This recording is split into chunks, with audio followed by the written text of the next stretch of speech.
Goeiedag, liewe mense. Lekker Woensdag, middel van die week. Baie mense noem dit Klein Saterdag. Ek het dit ook so genoem, maar ek het nou nêrens meer om heen te gaan nie. Daar's meer jolplek vir my nie. Maar ja, grapgewys, dit is versie Woensdag en ons kyk wat gaan ons vandag kyk. En die Here het op my hart gelê in die Bybel van Naam. Nou, baie mense weet dalk nie eens daar is so 'n boek in die Bybel nie, maar dit is een van die klein profete, Naam. En ook die Here het aan Naam boodskappe gegee. Profetiese boodskappe wat hy neergeskryf het. En die opskrif van hierdie ene is Naam 1 en die opskrif is die toorn van die Here oor sy vyande en sy goedertierenheid oor sy volk. Nou goed, as ek hierdie vers 2 lees, dan is dit vir my 'n bewys dat God oor sy volk besorg is, beskermend is. Goed, dit is nou nie net sy volk nie, dit is nou almal wat hom aangeneem het, almal wat sy kinders is, almal wat in geloof is by Jesus, by God. Nou is dit vir my so wonderlik, want hy sê hier, die vers begin sommer, 'n jaloerse God. Goed, laat ek net daar gou stil staan. 'n Jaloerse God beteken, hy gee om oor ons. Hy is beskermend oor ons. En niemand gaan iets aan ons doen nie, want ons behoort aan God.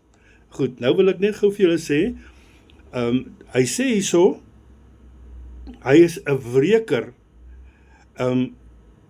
is die Here vir sy teenstanders. Goed, kom ons kyk gou, wat se teenstanders kan God in die wêreld hê?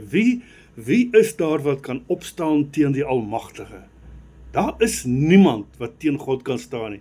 Maar wat hy hier bedoel is, teenstanders is almal wat met sy kinders kom peter. Iemand wat sy kinders kom wil verlei en seermaak en verstaan wat ek meen. Omdat hy ons God is, ons Vader, wil hy ons beskerm. Goed, kom ek lees die versie van vooraf. Die profeet Naam is 'n Hebreëse woord en dit beteken gemak. Gemak, goed.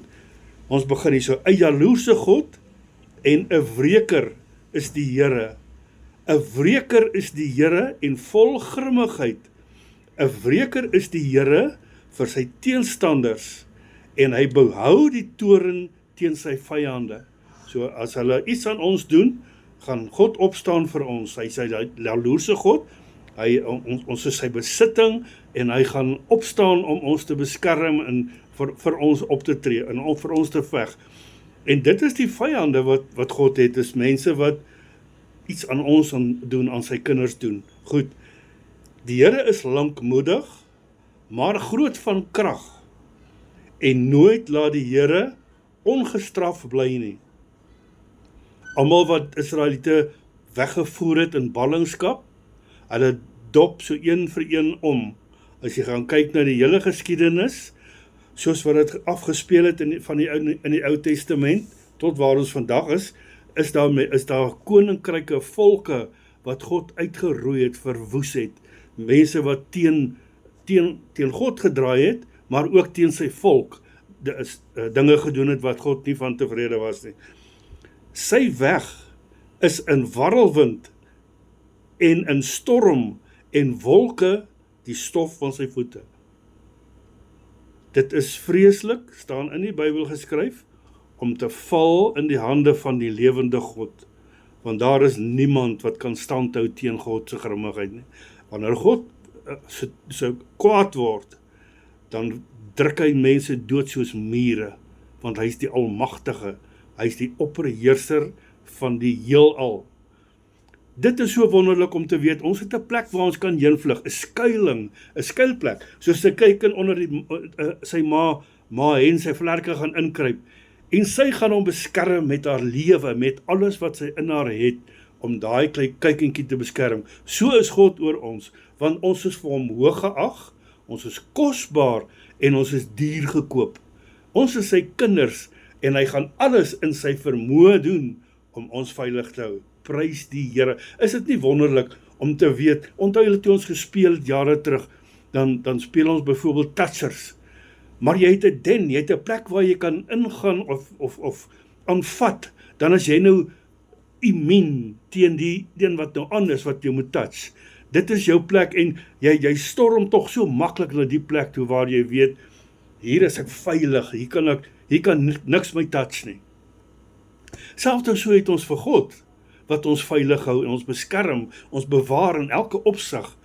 Oral waar dag en nag is God daar om waak te hou oor ons.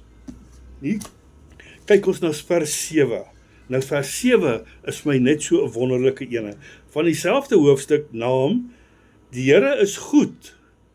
Luister mooi. 'n toevlug in die dag van benoudheid, ons den, né? Ons veilige hawe. En hy ken die wat by hom skuil. Skuil jy by God? Het jy 'n veilige plek? Het jy 'n veilige vesting waar niks jou kan touch nie? Waar niks jou kan touch nie, waar jy absoluut veilig is. Dit is wat ons het in God. Leer hom ken, leer sy magte en kragte, leer wat hy vir ons wil doen. Dit is die wonderlikste in die boek Naam. Kan jy glo dat so 'n klein profeet sulke kragtige goed kan sê, wat God vir hom gesê het om te skryf? Naam. Hoeveel keer gaan 'n mens in 'n kerk in en kry 'n preek waar die boek Naam gebruik word? Ek kan nie onthou wat ek al een gehoor het nie, maar kom ons kyk hier na toe. Naam is in die Bybel, in die Ou Testament, een van die klein profete, en God het vir hom gesê, Naam, gaan sit hier so by jou tafeltjie, vat jou pen en 'n papier en dan skryf jy hierdie woorde neer in jou eerste hoofstuk, want ver vorentoe, in die 69ste week voor die wederkoms, gaan iemand hierdie woorde ophaal en almal wat dit lees, gaan verstaan en weet dat God homself ontferm oor ons, dat ons vir hom belangrik en kosbaar is.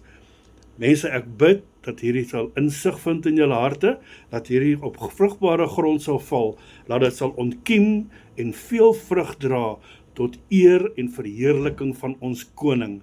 Geniet julle dag, wees geseënd. Amen.